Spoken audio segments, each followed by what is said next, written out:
Olá, gente, tudo bom com vocês? Aqui quem fala é o professor Margleison. Hoje a gente vai dar continuidade às nossas aulas de História.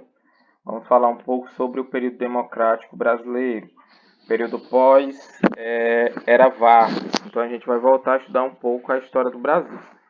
Nós estudamos que a Era Vargas ela vai chegar ao fim lá em 1945, com a renúncia do Getúlio Vargas. Após grande pressão do Exército, Getúlio Vargas ele acaba renunciando ao governo. E aí vai acontecer as eleições em 1945.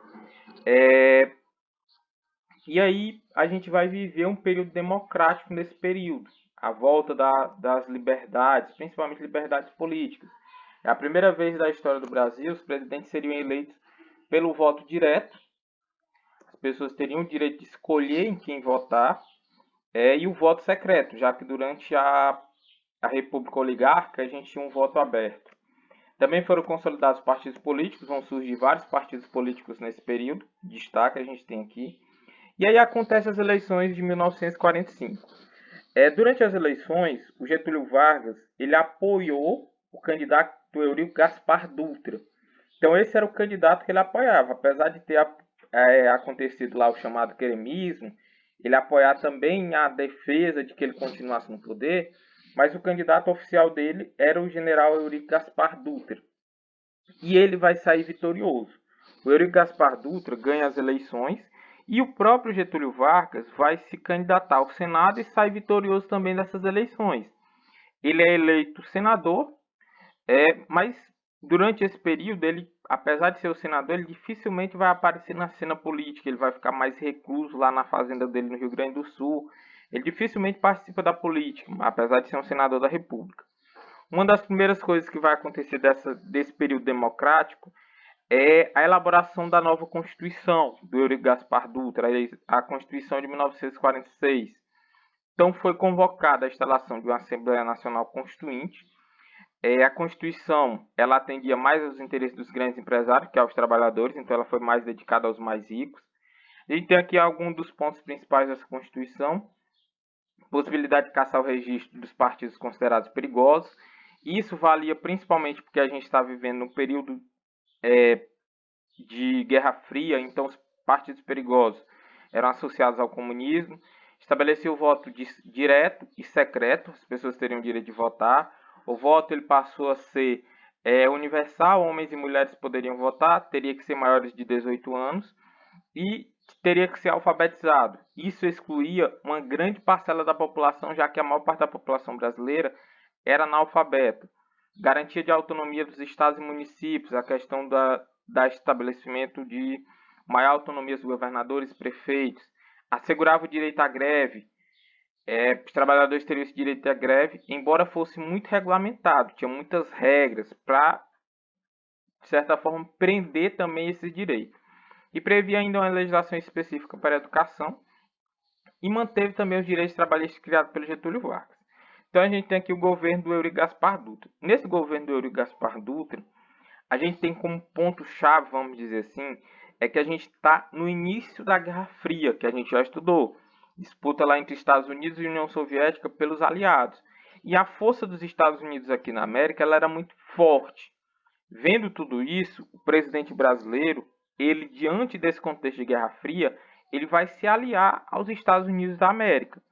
Então, para manter essa aliança, vamos dizer assim, ele toma algumas atitudes para mostrar o seu lado. Uma dessas atitudes é, por exemplo, caçar o Partido Comunista Brasileiro. Ele não teria o direito de participar das eleições. O próprio líder, Luiz Carlos Prestes, que é o cara que liderou lá a coluna Prestes, teve uma grande participação política nesse período, ele teve seu mandato cassado. Ele era deputado e não pôde participar da política porque teve seu mandato cassado. Outras características desse período: congelamento de salários e suspensão do direito de greve. Então teve a maior repressão para a classe trabalhadora.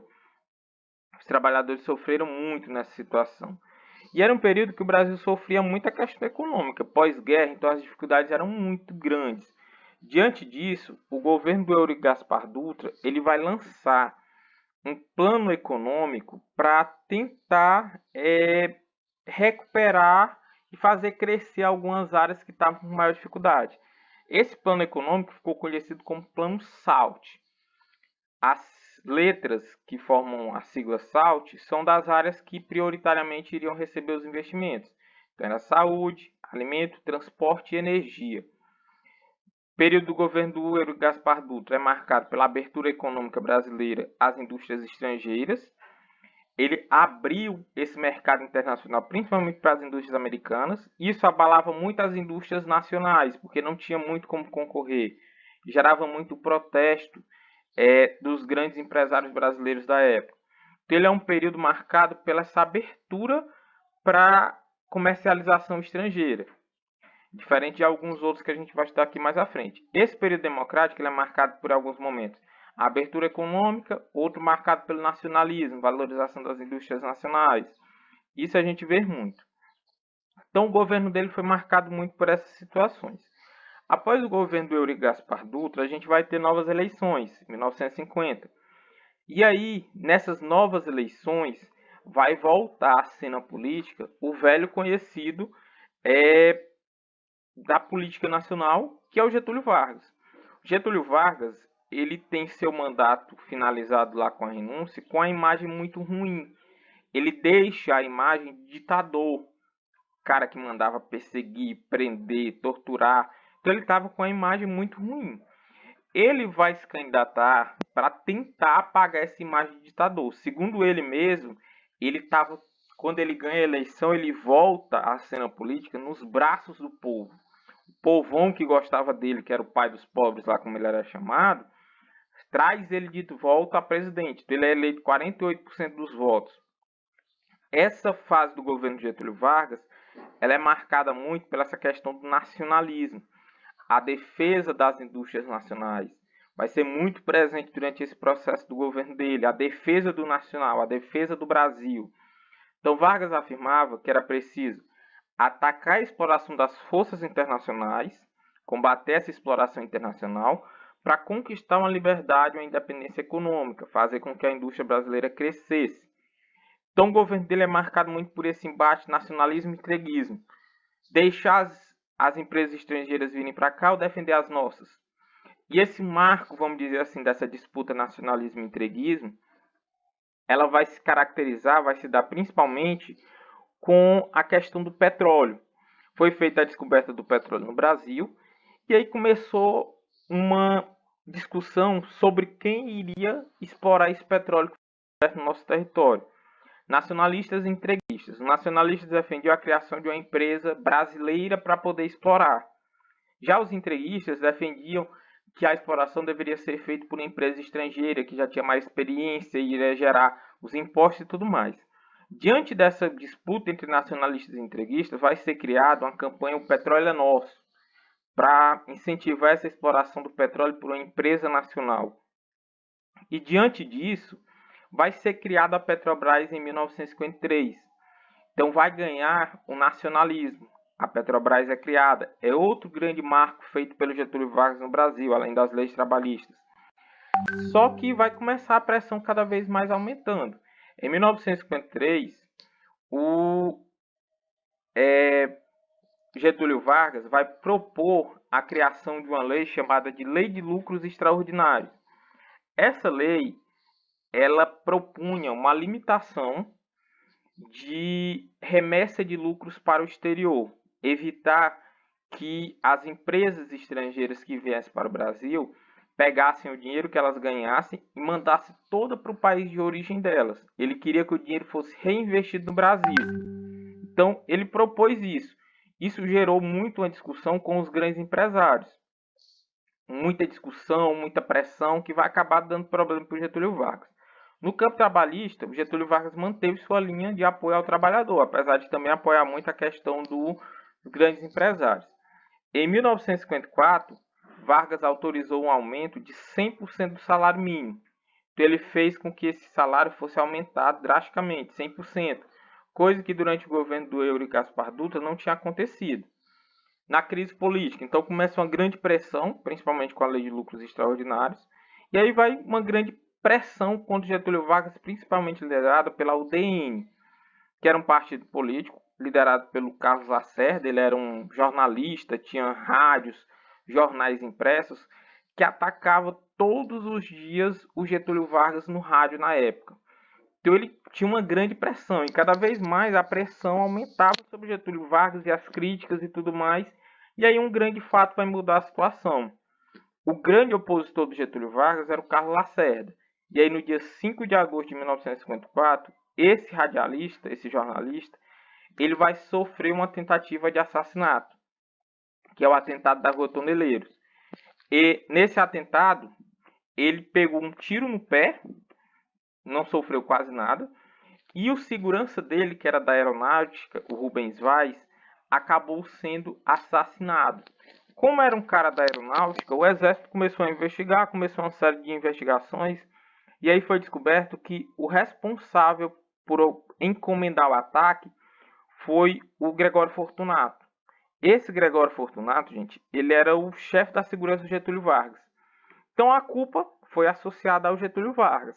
E aí o exército também deixa de apoiar o Getúlio Vargas. Então ele já não tinha um apoio dos ricos empresários, já não tinha um apoio dos estrangeiros, porque não gostavam da lei de lícitos extraordinários, e agora ele também já não tinha mais o apoio do exército. Então começa uma grande pressão para o Getúlio Vargas renunciar novamente. Só que quando ele renunciou a primeira vez, ele disse que era a primeira e a última vez que ele poderia fazer isso. Ele preferia sair morto do que renunciar novamente ao governo. E cumprindo de certa forma essa promessa, o Getúlio Vargas acabou se suicidando com um tiro no coração.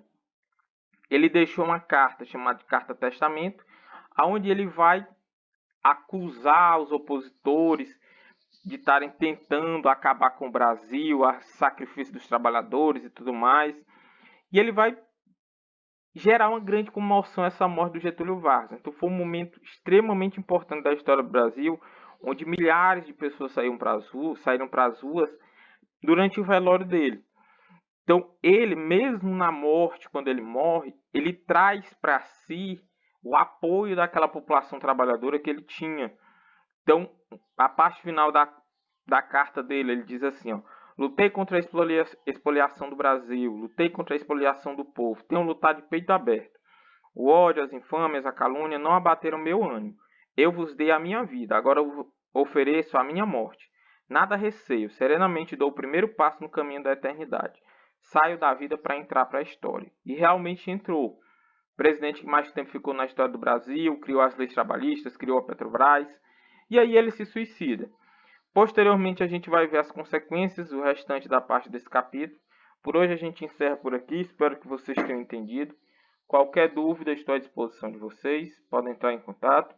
A gente encerra por aqui, tchau, tchau, fiquem bem e até mais para vocês.